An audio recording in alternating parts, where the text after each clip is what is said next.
अली को हर रात एक ही सपना आता था, एक जंगल जहां सब कुछ लाल रोशनी में चमक रहा होता, हर पेड़ से खून टपक रहा होता और हवा में अजीब सी सुराग होती, जैसे कोई पुरानी आवाज उसे बुला रही हो।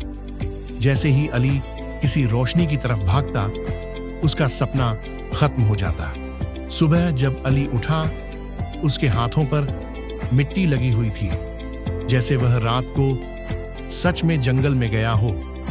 उसकी शर्ट पर एक छोटी सी खून की धार भी थी। उसे समझ नहीं आ रहा था कि क्या यह सपना था या कुछ और। स्कूल के बाद अली ने लाइब्रेरी में एक पुरानी किताब उठाई।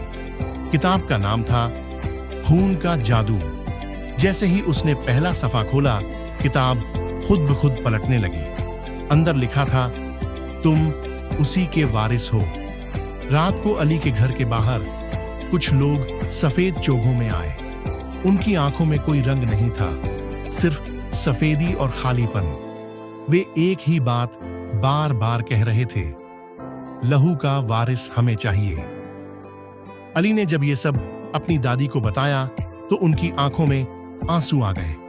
वक्त आ गया है अली, उन्होंने धीमे लेकिन कांपते हुए स्वर में कहा, तुम्हारे वालिद भी इसी जादू की नस्ल से थे, मगर उस राज को छुपाया गया तुम्हें बचाने के लिए। फिर उन्होंने अलमारी से एक पुराना लोहे का छोटा सा संदूक निकाला, जिस पर वही लाल निशान था जो अली ने अपने सपनों में देखा था।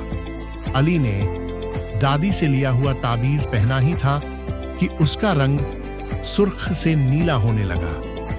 फिर उस ताबीज ने एक रोशनी छोड़ी जो अली को सीधा घर के नीचे के बेसमेंट तक ले गई, जहां एक पुराना नक्शा छुपा हुआ था।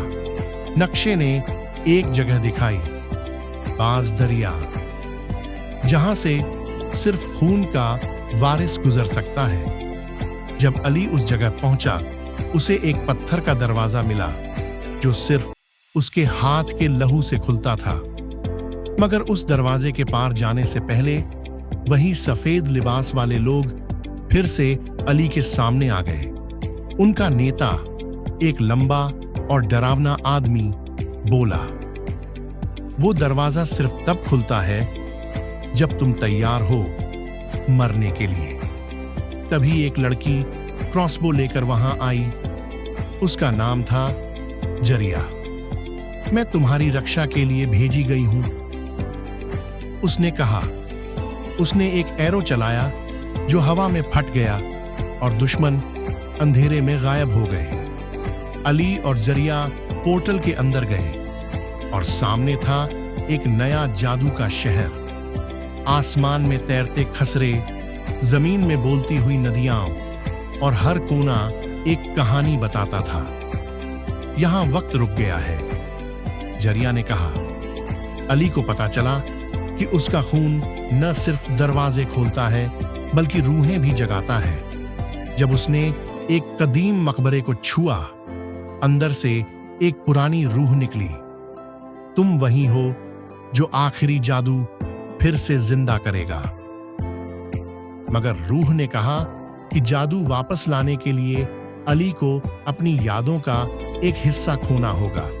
उसे फैसला करना था, दुनिया को जादू वापस देना या अपना गुज़िश्ता सब कुछ याद रखना। अली ने आंखें बंद की और कहा, मैं तैयार हूं। जैसे ही अली ने कुर्बानी दी, पूरी जादू की दुनिया रोशन हो गई। जरिया ने मुस्कुराते हुए कहा, तुमने सब कुछ खोकर सब कुछ पा लिया। और फिर शहर में जादू वापस आ गया। अली ने अपनी यादों की कुर्बानी दे दी और जादू की दुनिया वापस आ गई। लेकिन उसे जरिया या अपना अतीत याद नहीं रहा। जरिया उसे देखती है, रोती है, मगर कुछ नहीं कह सकती। अली नए शहर में मुस्कुराता है, लेकिन उसकी आंखों में हमेशा एक खाली सी चमक होती है।